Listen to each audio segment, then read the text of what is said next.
Empezando a grabar, María Rosa. Bueno, gracias. Bueno, chicos, hoy vamos a comenzar a ver una unidad que es la del método del impuesto diferido. Digamos, se les ha agregado bibliografía, se ha subido bibliografía, pero de todas maneras, mi recomendación particular es que ustedes estudien de la bibliografía que más comprendan, que más entiendan, que les sea más accesible. En general, la mayoría de la bibliografía presentada trata todos los temas, algunos con algún enfoque, algunos con alguna profundidad, algunos hablando, por ejemplo, la de la profesora Bulnes, digamos que agrega historia. Y bueno, pero yo considero que deben leer y estudiar de la bibliografía que más les guste, mientras cumplan los objetivos que se persiguen en la unidad. Y en este caso, el objetivo fundamental que perseguimos al estudiar el método del impuesto diferido no es estudiar el impuesto, porque el impuesto, con todo su contenido, la forma de liquidación, la base imponible y todos los tributos son estudiados en años posteriores, casi en el último año, cuarto y quinto año. Lo que interesa acá es el aspecto contable en relación a la contabilización del impuesto a las ganancias, pero desde el punto de vista contable. Es decir, que lo que vamos a ver del impuesto a las ganancias en sí mismo es poco. Vamos a ver algunas diferencias que tienen en materia de devengamiento para determinar la base imponible con respecto a los criterios seguidos para contabilizar de acuerdo a las normas contables profesionales. Por eso yo he preparado unas filminas con el objeto, ¿no es cierto?, de hablar un poco del impuesto a las ganancias, muy sucintamente, más allá que ustedes también, intuitivamente, por información, reciben información de qué es el impuesto a las ganancias. Para abocarnos directamente a la contabilización del método del impuesto diferido. Acá es importante prestar atención respecto a las variaciones patrimoniales, porque si hay diferencias en cuanto a la determinación de la utilidad neta sujeta a impuesto desde el punto de vista contable y respecto del aspecto impositivo, tenemos que manejar las variaciones patrimoniales para poder tratar el método como piden las normas contables profesionales, que es a través del método del pasivo. Entonces, en eso tenemos que prestar atención y yo he apuntado estas filminas fundamentalmente a eso, a que veamos cómo varía la determinación del resultado impositivo, pero en función, ¿no es cierto?, del estado de situación patrimonial. Entonces, ahora les voy a compartir las filminas y voy a ir desarrollando digamos, el tema a partir de ellas. A ver, espero.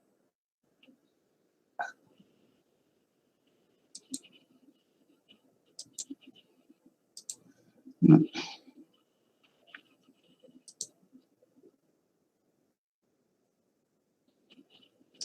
Me aparece en mi ventana, a ver, cancelar.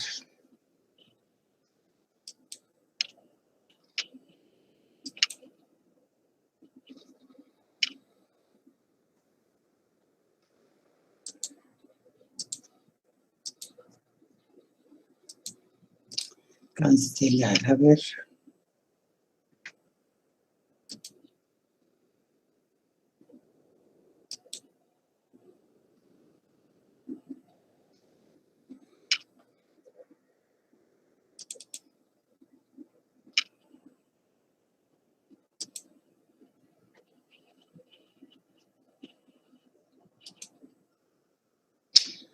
ver, no puedo compartir.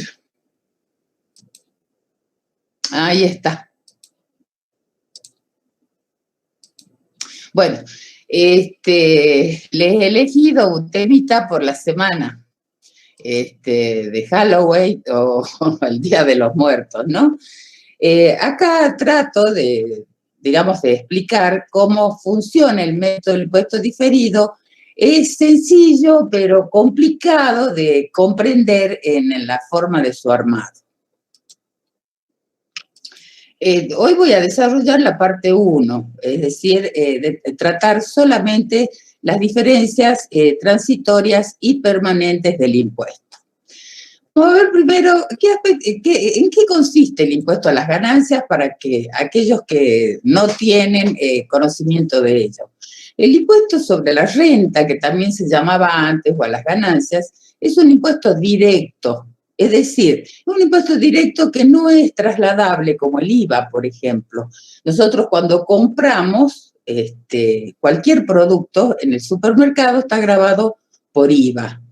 Es decir, de que están trasladando el impuesto al consumidor. En el caso del impuesto directo, grava directamente al sujeto obligado, que en este caso serían las empresas, ¿no es cierto?, la utilidad de las empresas.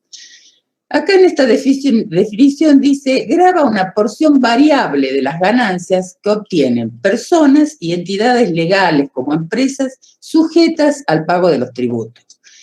Es decir, en la norma impositiva argentina, en nuestra legislación, el tributo es progresivo cuando se trata de ingresos o ganancias de personas en relación de dependencia o profesionales liberales, o los que ejercen profesiones liberales. Es decir, se aplica una escala y es progresivo en la medida que más se gana, más se paga. Eso lo hemos sentido muchísimas veces, creo que hace 8 años de que se iba a eliminar por lo menos el impuesto a las ganancias al personal de relación de dependencia y no se ha efectuado todavía. Pero también es plano, este impuesto es plano cuando grava las utilidades de las empresas, ya que el porcentaje del tributo es constante, cualquiera sea la utilidad del ejercicio. Es decir, en este caso, grava la utilidad de las empresas, ¿no es cierto? No de los propietarios, que sería distinto, ¿no es cierto?, el caso. Ahora, hasta acá estamos ubicados, ¿no es cierto? Ustedes preparan el estado de resultados de las empresas y cuando llegan al final dicen resultado neto antes de impuesto, ¿no es cierto? Después calculamos el impuesto a las ganancias, que es el 35%, y determinamos el resultado neto después de impuestos. Ahora, en la utilidad, ¿no es cierto? Tenemos una utilidad contable y una utilidad fiscal. No tendríamos ningún problema si los criterios seguidos por la ley impositiva fuesen similares o iguales a los criterios seguidos por las normas contables profesionales. En ese caso no tendríamos ningún inconveniente, ¿no es cierto? ¿Cómo se calcula el impuesto? Que ya se los expliqué, sobre el resultado neto de las empresas, calculado en base a normas fiscales, se determina como tributo anual el impuesto a las ganancias el 35%. Seguimos marcando, ¿no es cierto?, de acuerdo a normas contables, de acuerdo a normas fiscales. La obligación es pagar de acuerdo a las normas fiscales lo que dice la ley. No habría inconvenientes, ¿no es cierto?, si la norma fiscal aplicara los mismos criterios de las normas contables profesionales en materia de reconocimiento de ingresos, gastos, ganancias y pérdidas. O sea que en ese caso el tributo determinado sería el mismo. Si permitieran además en ambos casos devengar el mismo periodo y pero tenemos que entender, ¿no es cierto?, que a veces, no a veces, siempre, las normas fiscales tienen ese criterio fiscalista. ¿no es cierto?, que normalmente trabajan sobre lo percibido, tiene fines recaudatorios y otros objetivos más, ¿no es cierto?, como distribución de la riqueza, algún tipo de fomento, ¿no es cierto?, que se realizan a las empresas para lograr su industrialización. Por ejemplo, había desgravaciones cuando se compraban bienes de uso nuevos, ahora en la Argentina cuando se compran bienes de uso nuevo. Pero si no existieran diferencias, y eso ya lo vamos a ver más adelante, entre la base contable y la base fiscal, el impuesto sería el mismo. Es decir, utilidad contable les he puesto ahí 1.500 y la utilidad impositiva 1.500. El impuesto determinado de acuerdo a mi utilidad impositiva es el 35% y de contable también es el 35%, es decir, 525 pesos. Hasta acá, y si es así, no nos tendríamos que hacer mucho problema, salvo respecto a la fecha en que nosotros tenemos que contabilizar ese impuesto. Pero no ocurre esto, ¿sí? No ocurre esto por cuanto existen diferencias de criterio en el devengamiento de algunos ingresos, gastos, ganancias y pérdidas.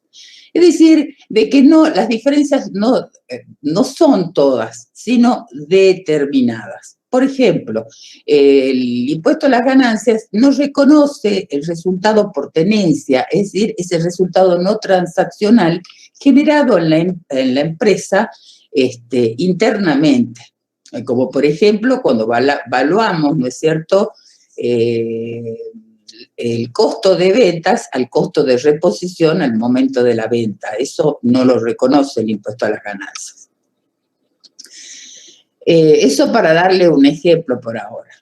Es decir, que la base o utilidad gravada es distinta de acuerdo a las normas impositivas y las normas contables profesionales.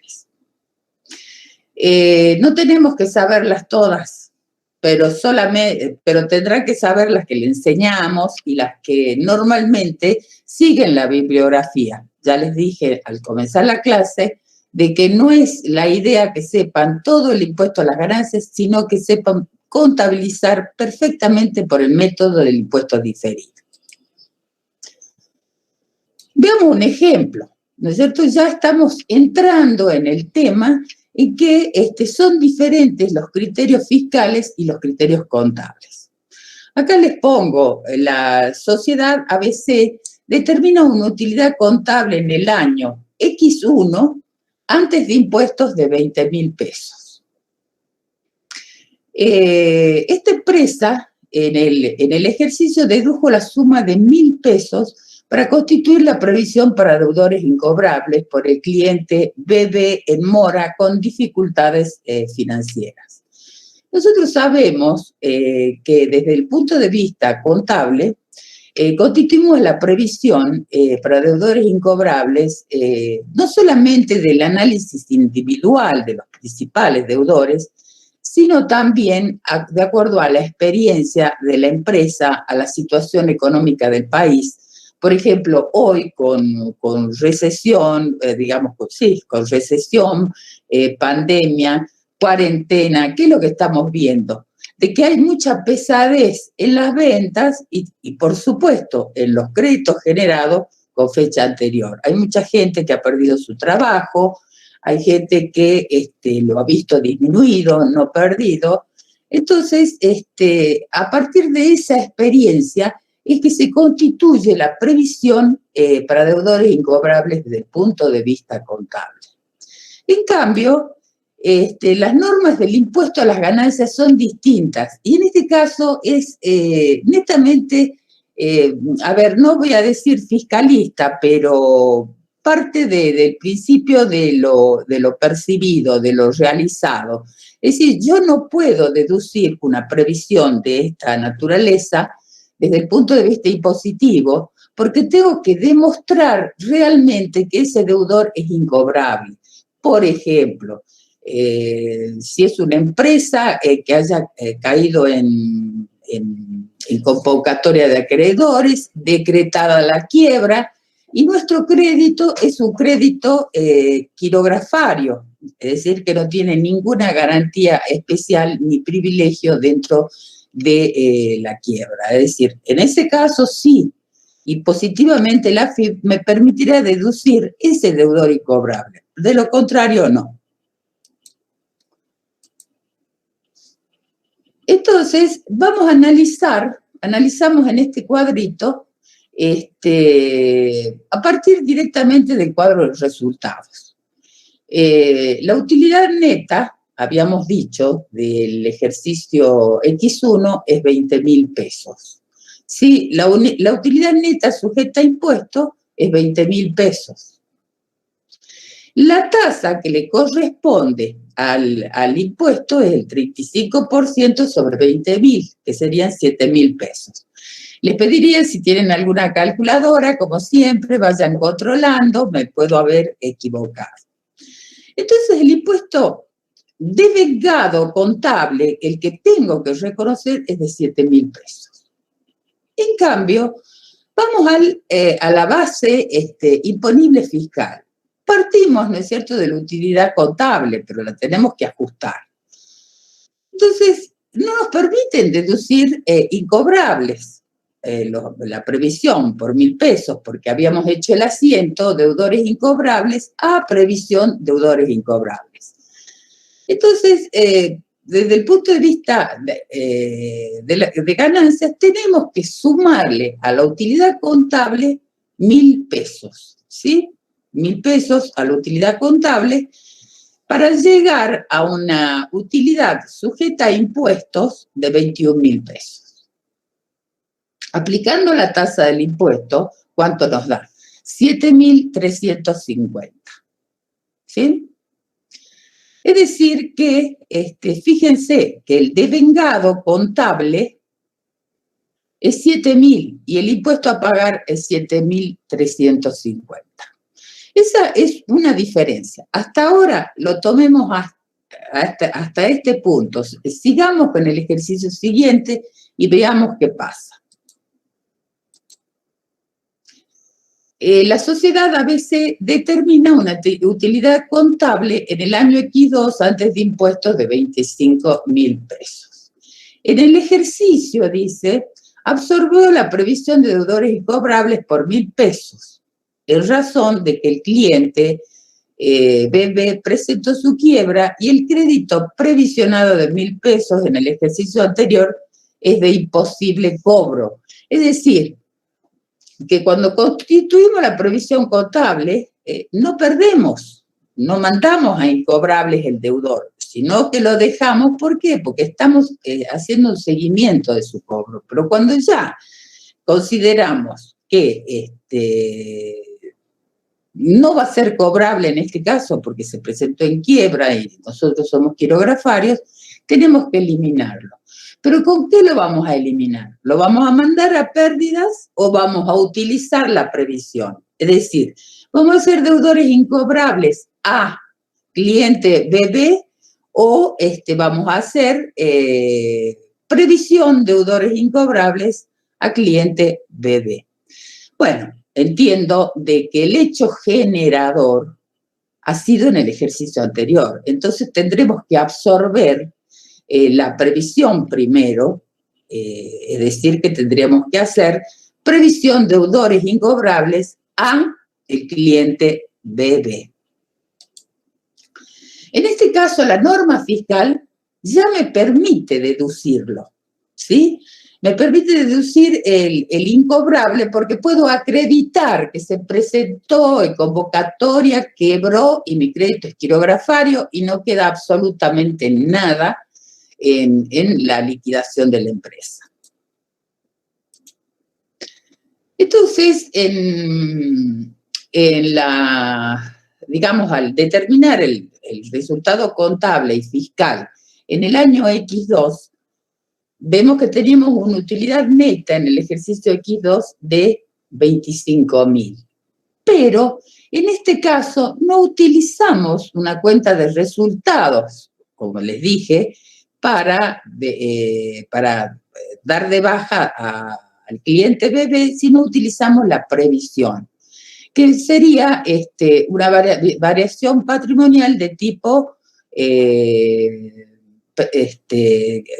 variación patrimonial que no incide en resultados, ¿sí? Hemos hecho previsión a deudores, a cliente bebé.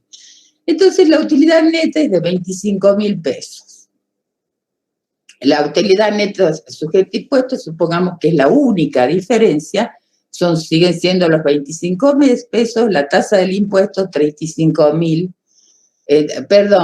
La tasa del impuesto, el 35%, nos da 8.750. Y fiscalmente, en ese momento sí nos permite deducir, ¿sí? Nos permite deducir el incobrable que no nos permitió deducir el ejercicio anterior. Es decir, a los 25.000 le deducimos 1.000, nos queda 24.000. La tasa del impuesto, 35%, nos da 8.400, ¿sí? Entonces tenemos una diferencia en el impuesto de vengado contable, que es 8.750, y el impuesto a pagar por 8.400.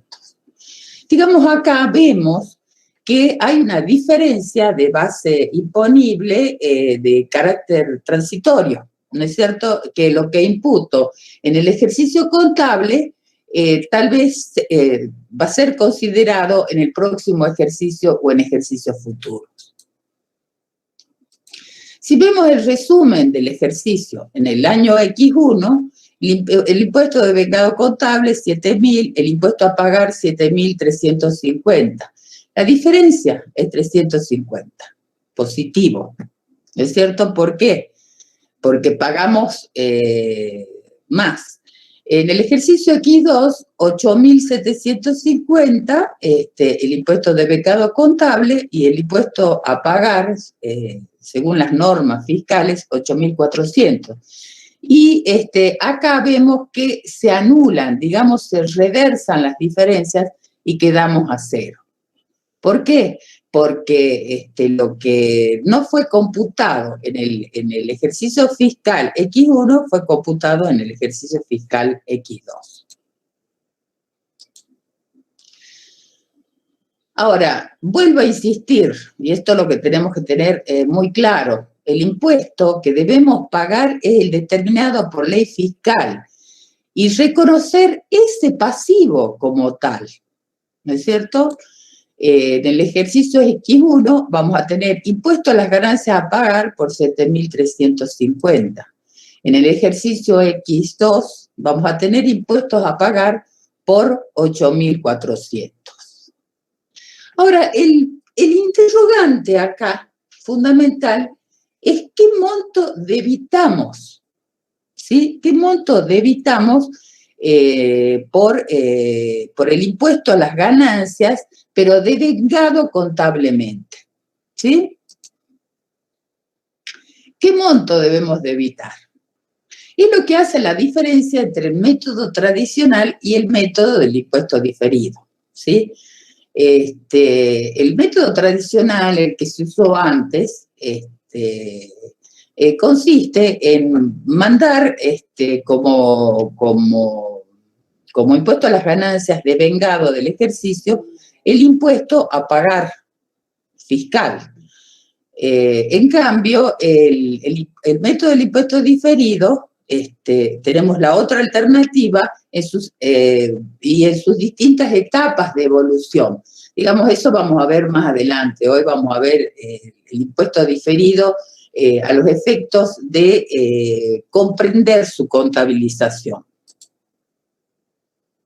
Entonces, en el método tradicional, debitamos como impuesto a las ganancias devengados en el ejercicio el mismo importe, el que dice la norma impositiva. ¿Sí? Impuesto a las ganancias, 7.350, y en el ejercicio 2, impuesto a las ganancias, 8.400. ¿Sí? Ese es el monto que devengamos por el método tradicional. Ahora, ¿qué pasa con este método tradicional?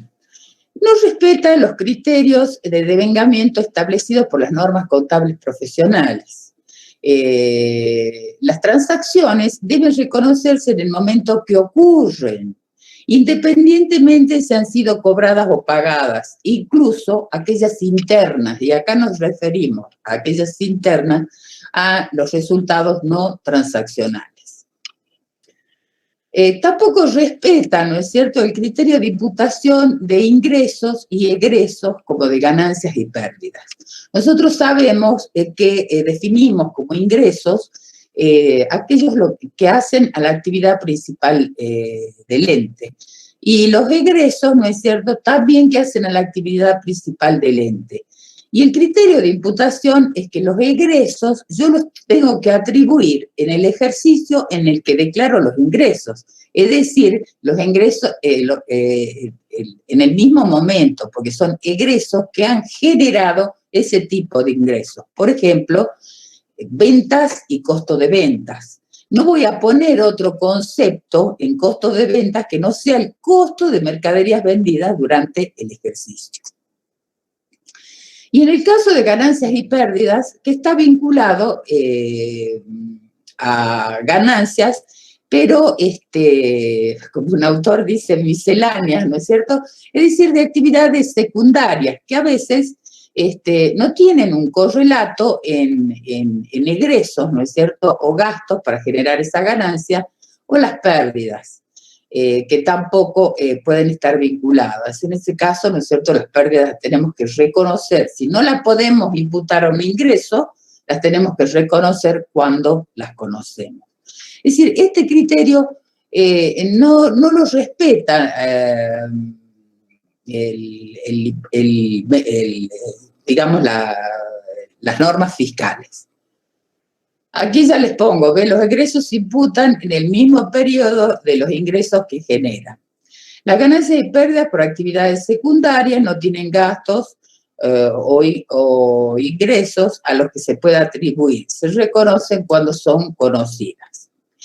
En el caso del ejemplo, de conformidad a las normas contables profesionales, se constituye la previsión. Y esto es un criterio contable aceptado por la profesión a través de las normas contables profesionales, la resolución técnica número 16 y 17. La norma fiscal, solo ya les dije, permite deducirlas solamente cuando podemos demostrar efectivamente que el deudor es incobrable. Ahora, conociendo un poco más el impuesto a las ganancias, el impuesto se paga dentro del 5º mes de cerrado el ejercicio. Es decir, cuando ya ha sido tratado por la asamblea de accionistas y aprobado los estados contables.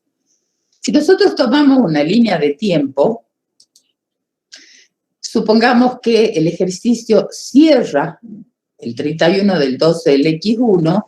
María, disculpa, Sí. ¿te ha ido la presentación? Ay, bueno, a ver. Justo cuando has puesto la línea del tiempo. Bueno, ¿te apareció? Dale. Ha pasado varias veces. No,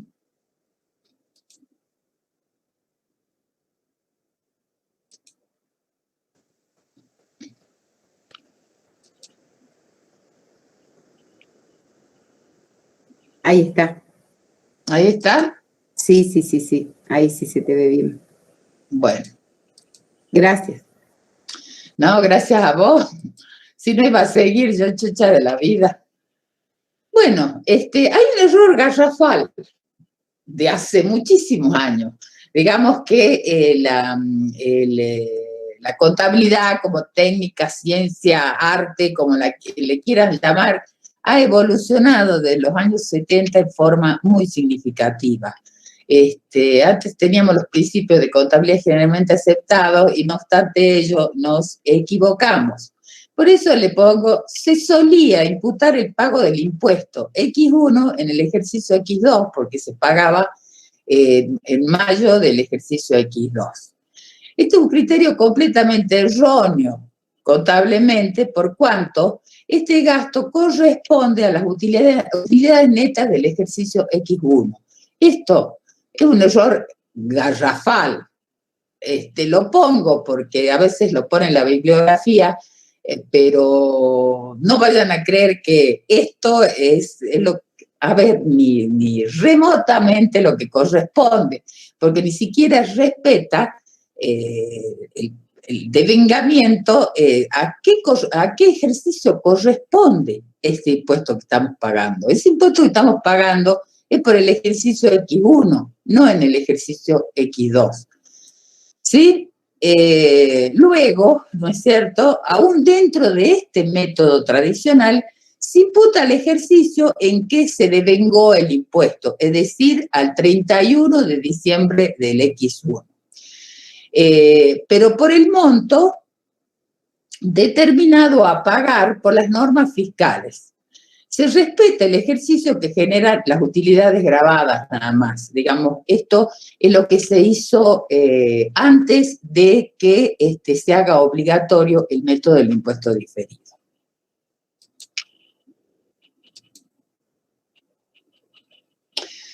Entonces, ¿en qué consiste el impuesto del método diferido? Nos preguntamos. Consiste fundamentalmente en que nosotros tenemos que devengar el impuesto a las ganancias correspondientes a las utilidades de nuestro ejercicio, sin considerar lo que tenemos que pagar.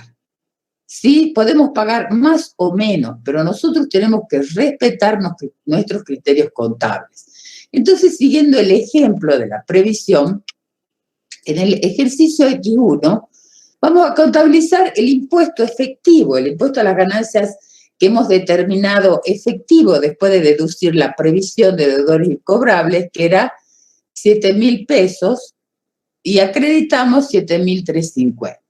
¿Sí? Acá hay una diferencia y son los 350 en más y en menos que veníamos determinando. Entonces, la diferencia se compensa con ¿qué? Con un activo por impuestos diferidos, ¿no es cierto? Que se llama AID. Lo simplificamos con las siglas AID. 350.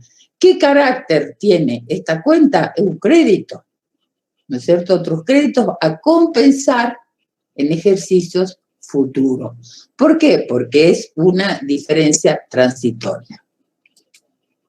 En el ejercicio X2, contabilizamos el impuesto a las ganancias por 8.750. ¿Por qué? Porque ya habíamos deducido antes los 1.000 pesos por la previsión en el ejercicio X1. Entonces, tenemos, acá yo le puse créditos, perdón, hay que corregir, activo por impuesto diferido. Entonces, contabilizo el impuesto a las ganancias por 8.750, que es el devengado contable del impuesto, acredito el impuesto que debo pagar, 8.400, pero compenso la diferencia. Es decir, utilizo la misma cuenta, activos. A ver si la puedo corregir.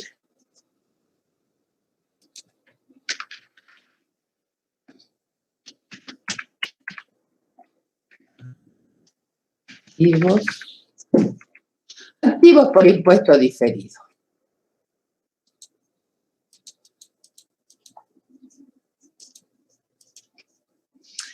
Bueno,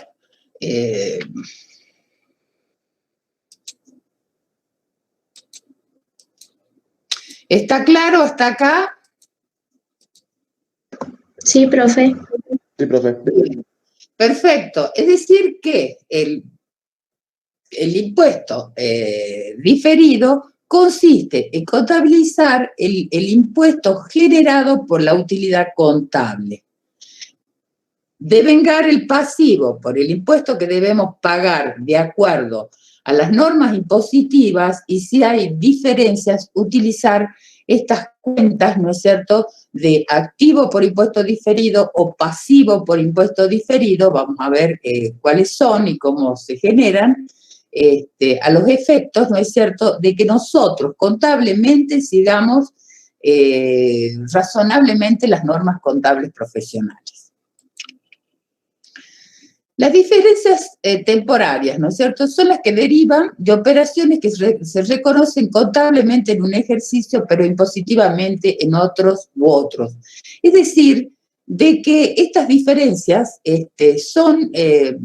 generan o inciden en la utilidad impositiva, pero en otro momento, ¿sí?, que el momento en que estamos contabilizando de acuerdo a las normas profesionales. En estos casos, las diferencias son consideradas tanto en las normas contables como impositivas, pero en distintos periodos de tiempo. Por eso dice temporarias. ¿Por qué? Porque en algún momento se ajustan. En algún momento tengo que deducir o bien aumentar. ¿Por qué? Porque están consideradas tanto en la contabilidad como en la ley impositiva, pero para imputar en distintos ejercicios. Así ponemos, por ejemplo, las diferencias que aparecen en un ejercicio se reversarán en un ejercicio posterior, según las características, ¿no es cierto? Vemos, por ejemplo, que la provisión de deudores incobrables, digamos, la pérdida impositiva la vamos a ir deduciendo en la medida que se vayan y podamos demostrar que son incobrables esos deudores, y puede alcanzar uno o más ejercicios. Las diferencias permanentes, también tenemos diferencias permanentes, es decir, son aquellas que nunca se van a compensar, porque ingresos o gastos se reconocen contablemente, pero el impuesto nunca los reconoce como ingresos o permite deducirlo como gastos o viceversa. Tenemos varios ejemplos, por ejemplo, el ingreso por reembolso a las exportaciones es un ingreso para la empresa, pero por ley está exento del impuesto a las ganancias el reembolso por exportaciones. ¿Por qué? Porque lo que pretende el Estado es fomentar las exportaciones a los fines de equilibrar la balanza de pagos. Ese es un ejemplo típico. Otro ejemplo típico, una multa impositiva. Me han cobrado una multa por no presentación de las declaraciones juradas, es decir, las he presentado fuera de término. Entonces, ¿qué pasa en ese caso? Yo la pagué a la multa. Es un gasto, contablemente. Pero expresamente la norma de impuesto a las ganancias, ¿qué nos dice? Que no podemos deducir las multas que nos hayan cobrado por los tributos. Inclusive creo, no me animo a arriesgo, pero creo que los intereses punitorios fuera de término tampoco. A confirmar. Ahora, existen distintos tipos de diferencias entre la norma contable y la del impuesto a las ganancias que hacen que difieran el resultado contable que difieran, ¿no es cierto?, el resultado contable impositivo. Yo soy bastante reiterativa a veces al preparar las filminas, creo que lo que sobra, salvo que nos falte tiempo, está bueno.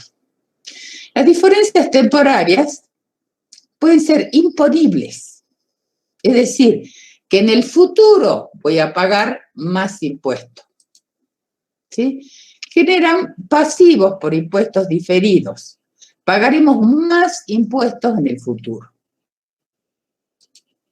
Y deducibles, a la inversa, generan activos por impuestos diferidos y pagaremos menos impuestos en el futuro, ¿sí?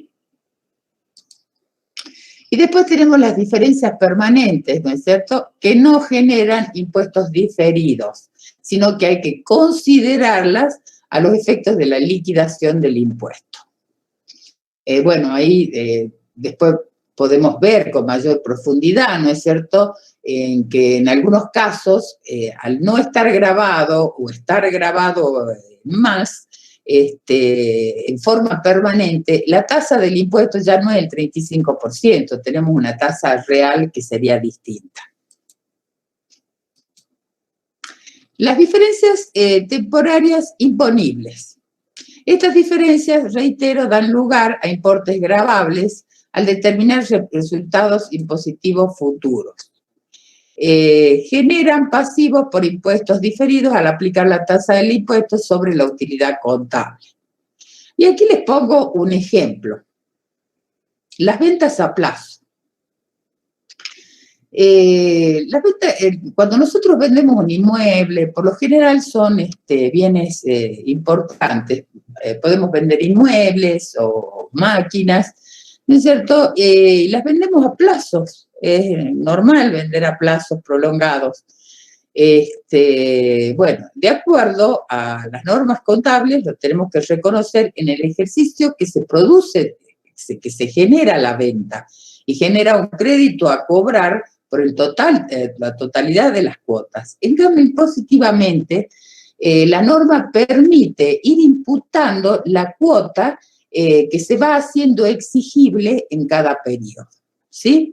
Entonces, ¿eso qué nos generaría?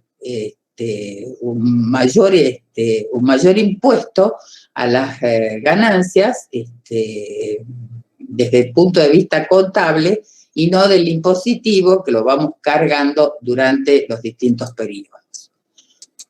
Bueno, esto ya se los he dicho. Vamos a un ejemplo. La empresa XX vende a plazos un inmueble construido para la venta por un total de pesos 100.000. En 12 cuotas pagaderas de enero a diciembre del ejercicio X2. La vende, ¿no es cierto? Vende el 15 de diciembre del X1 y cierra el ejercicio el 31 de diciembre del X1. Su balance contable es el siguiente. Acá he elaborado un balance contable y esto es con el objetivo que vayamos ya entrando, ¿no es cierto?, en la forma en que se determina el impuesto diferido, porque hay distintas formas, a partir del resultado directamente o a partir de las diferencias en el estado de situación patrimonial. Bien, acá tenemos caja y bancos por 20.000 pesos, deudores por ventas 100.000. Acá me parece que no ha salido una, a ver. Caja, deudores por ventas 100.000, que es por el inmueble que hemos vendido. Otros activos, 56.000 pesos, nos da un total de 176.000. ¿Sí? Deudas no tenemos. Patrimonio neto tenemos capital social.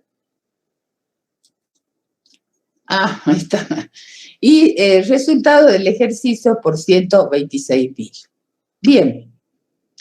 Entonces, vamos primero al estado de resultados. El resultado contable, acá, resultado contable tenemos 126.000 pesos.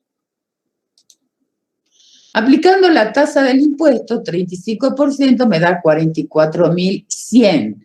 Es decir, es el impuesto de vengado. Y el resultado positivo lo tenemos que ajustar. Partimos del resultado contable y hacemos los ajustes en más o en menos, según nos permita deducir o no, o cargar a ese resultado, como en este caso el ingreso. Entonces, en este caso, como impositivamente nos permite optar, diferimos el pago del tributo de las ventas a plazo. Entonces, deducimos todas las ventas a plazo de los 100.000 y nos queda un resultado sujeto a impuesto por 26.000 pesos. La tasa del impuesto, el 35%, también nos queda 9.100 pesos. El impuesto de vengado contable es 44.100. El impuesto a las ganancias a pagar, efectivo, es 9.100. La diferencia son 35.000 pesos. Esa diferencia, ¿cómo surge? Acá es claro, ¿no es cierto? Porque tenemos una sola diferencia y lo he hecho es profeso para que vayamos comprendiendo. Son los 100.000 por el 35%, que son 35.000 pesos. Ahora, también, esto que lo hemos hecho a partir de resultados, podemos trabajarlo a partir de las diferencias del estado de situación patrimonial contable e impositivo. Por eso es que les digo que debemos conocer bien las variaciones patrimoniales y saber revertir los asientos, e interpretar los asientos y revertir los asientos en algunos casos. Bueno, caja y bancos tenemos 20.000, no tenemos ni más ni menos, están. Deudores por ventas, ¿sí? Vemos que impositivamente hemos optado por reconocer a través de las cuotas cuánto tenemos, 0. La diferencia del impuesto es 100.000. Otros activos, lo he puesto un poco para rellenar nada más, que pueden estar bienes de uso, otros bienes de cambio, etcétera. Tampoco varía, porque si no lo hubiésemos aclarado. 56.000 no tenemos diferencia.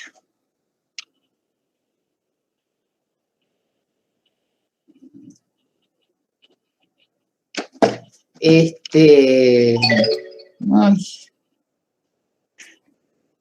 Perdón, discúlpenme un segundo.